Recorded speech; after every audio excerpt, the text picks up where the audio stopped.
Amen.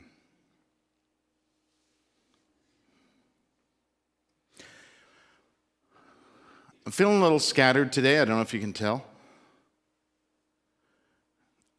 I'm not sure where to start. You know, I mean, forgiveness is such a tricky thing to talk about. People spend their entire lives studying things like this. There are people who are far wiser than I am who've written great books about it. And there's lots to it. I'm sure there is. And I'm not exactly sure where to dive in on this. The story that we heard this morning, the parable of the Lord who forgives the slave who then doesn't forgive his fellow slave, is an interesting story for Jesus to tell.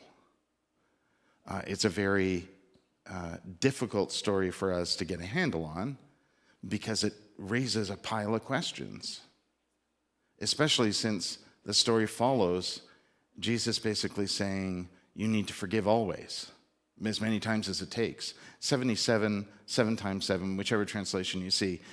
Basically, that number, the only significance of that number is that it's huge compared to the tiny little 7 that Peter thought was enough. And by the way, in the story, the amount of money owed by the slave to the king, the Lord, is more than that person could ever have possibly hoped to repay. Unless they literally went out the front door and tripped over a boulder of gold, there was no way they were ever going to be able to repay that. Whereas, by the way, the amount that the one slave owed to the other that was not forgiven is smaller, significantly. In fact, it's probably 7 versus 77 for comparison. So what's worthy of forgiveness and what's not? Short answer, everything is worthy of forgiveness. Longer answer,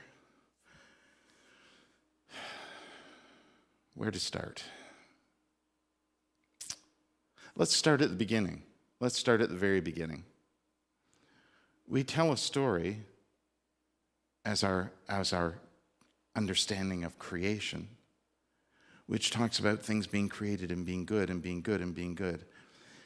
The key part of that story for us tends to be not the wonder of creation, but the sin that occurred when we made the wrong choice and how we were punished for that sin by being tossed out of the wonder of creation into whatever this is. That seems to be our takeaway from that generally. We did something, and the God who we call the God of love and grace didn't forgive, but tossed us out as punishment. That's how we tell the story. That's how historically religions tell that story. It's not how I would tell you that story, because I personally would want to spend a whole lot more time on the part about how everything was good. And in fact, when it came down to the creation of human beings, that was very good. That's the part I'm really interested in. Because isn't this cool and amazing and wonderful? Kind of hard to believe that we got tossed out of something better. In fact, kind of hard to believe we got punished for choosing. Don't get me wrong, there are consequences to choosing. There are. There are consequences to actions. Of course there are. And those always need to be remembered. So, sidebar here. When somebody says to you, forgive and forget, don't do that. Don't say it. Don't do it. Don't forgive and forget. Forgive and remember. Remember why you forgave, first of all, and remember what happened, because you always will. You can't just kind of go, yeah, no, I forgot that. It's part of who you are. Forgive and remember. Remember why you forgave. In fact, if you forgive once, the next 77 times, you want to remember why you forgave, even that once. because it's going to be 77 times that you're going to be forgiving. If you can remember that once, that you forgave.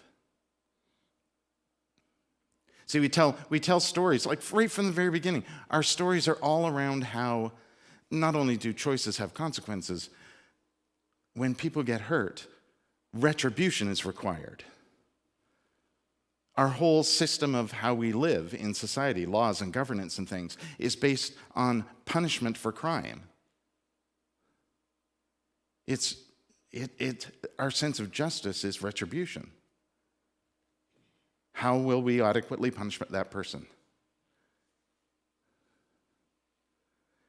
From the very beginning, it's been all about punishment. It's been payback. It's been revenge. You hurt me, I will hurt you back. You hurt me, I don't really want to hurt you back, but you need to be punished somehow because... Why exactly? Well, because you did something wrong. Okay, but again, let's go back to the creation story in the very beginning, where all things are created to be good, and there are choices made, and there are consequences of those choices. Do we need to perceive punishment as being necessary always, first of all? Secondly, what happens when we do that? What happens when we yield to anger and hate and revenge, resentment? What happens? All of the very things that make us good, that make us very good, our factory setting of goodness, all of those things that make that happen are suddenly blocked by all of this hate and anger and vengeance and resentment. You need to be punished. You hurt me. Or this circumstance is hurting me. It needs to stop. Oh, that's different, isn't it? Isn't it? It needs to change. How do we make that happen? Well, maybe we try a little empathy and compassion and understanding. We try and understand the story. We try and understand what is really going on here.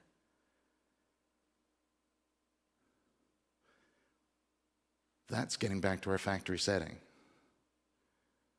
See, how are we supposed to use compassion and empathy and kindness? How are we supposed to employ love when standing in the way is this huge chunk of hate, anger, resentment?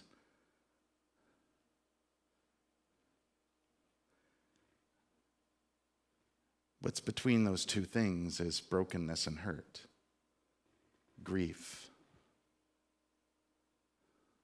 So which direction shall we go? And Jesus tells this story. He tells a story in which someone not only does the King, the Lord, say, sure, I hear you saying you can repay me, and if I'm a little bit patient, I'll be patient, and I look forward to you repaying me. Next. Doesn't say that. He says, I forgive you entirely. There is no conceivable way you can actually ever get around to doing that. So I'm just going to forgive you entirely. And the impact that that has on that person is that they too want to go and forgive the world. No, it isn't. It does not change that person at all. That person then goes and seeks retribution. That person goes and is unforgiving in every way.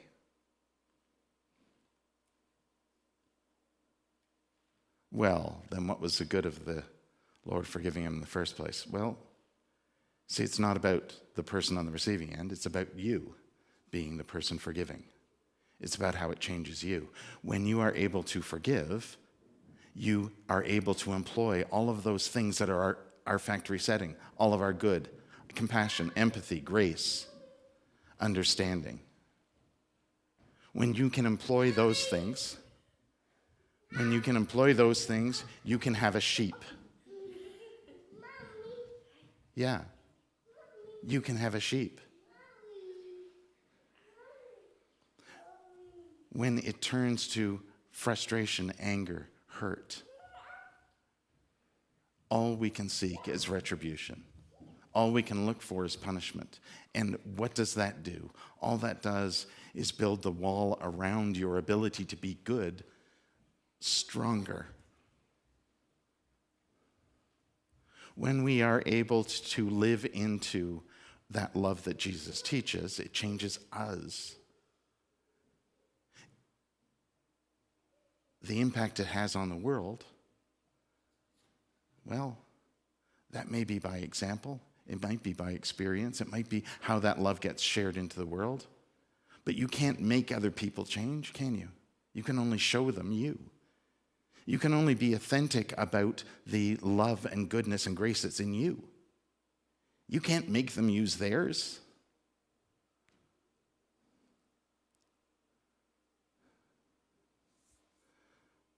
So what happens in the story when the Lord forgives and then finds out what happened to that forgiveness? What was the result of that forgiveness? The result of that forgiveness was worse than nothing. It not only didn't change the person simply went out and was mean and vengeful to others. So what happens at the end of the story?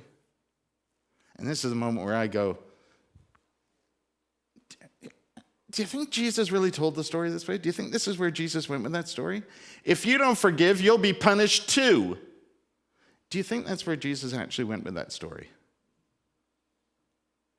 You know, Jesus who loves everyone, Jesus who wants you to learn forgiveness, Jesus who talks about a God who is forgiving and full of grace. Or do you think maybe the person who wrote this story down thought, yeah, I can't just leave it hanging there. Got to go somewhere with that people will understand. If you don't forgive, you will not be forgiven. You'll be punished instead. You're going to go to the fiery pit. Because that's what we do. That's what we do with things like this. That's why it's so hard for us to comprehend forgiveness sometimes. It's so hard for us to comprehend love sometimes. Is that we have learned from the beginning, we have learned that we live in a world where that is a constant battle.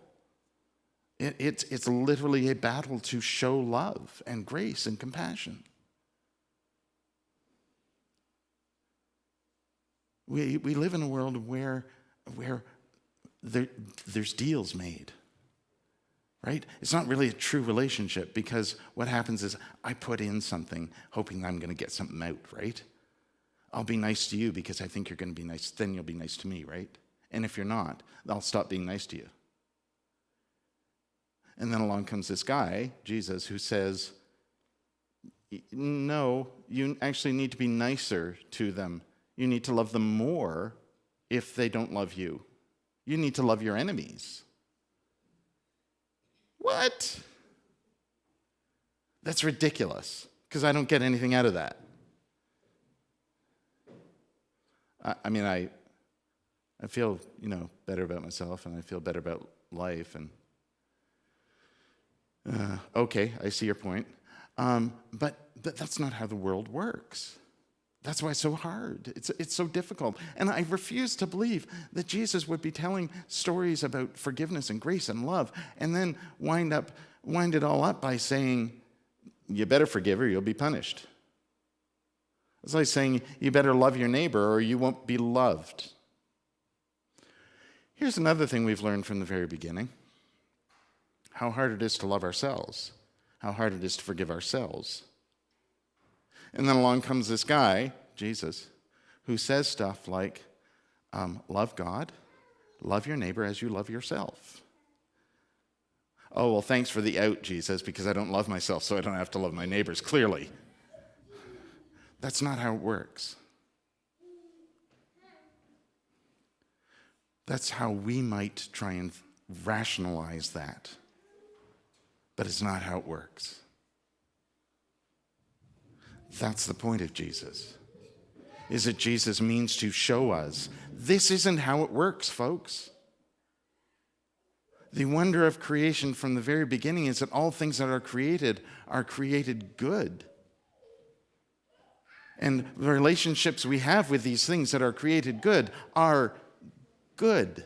That's what's so amazing about talking about grace and God's grace, is that it is here. It's in you, it's in me, it's in all things, because all things are created in their goodness. It is hard.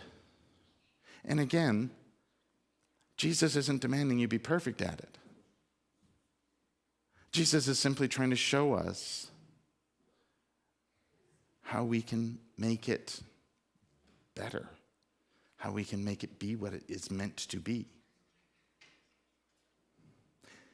Isn't it interesting how Jesus responds to Peter by saying how many times you should forgive, like pretty much always, Peter, and then segues immediately into a story that begins, the kingdom of heaven is like this. Here we are back at the may your kingdom come.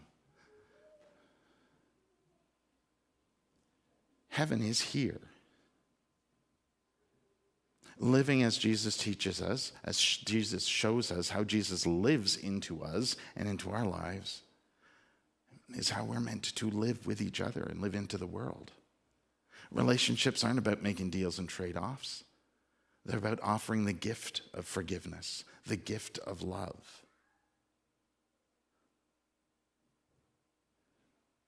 That's the point of Jesus. Nobody said forgiveness is easy. It's not. It's a challenge. But the biggest challenge for us is to break down that wall that we've built that says things like retribution are important, punishment's important, making somebody pay for that's the consequences. Is it?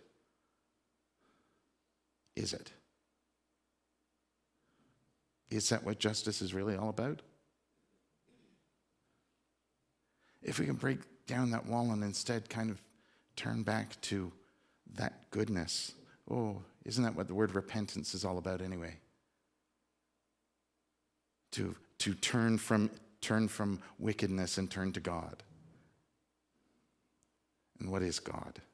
But that love and grace and compassion, that essential goodness that is in you and me and in all of creation. It is so hard to see sometimes. It's so hard to find it. And here's Jesus simply saying, yes, you can. Yes, you can. It's already in you. Don't just stop at 7 times. Keep going.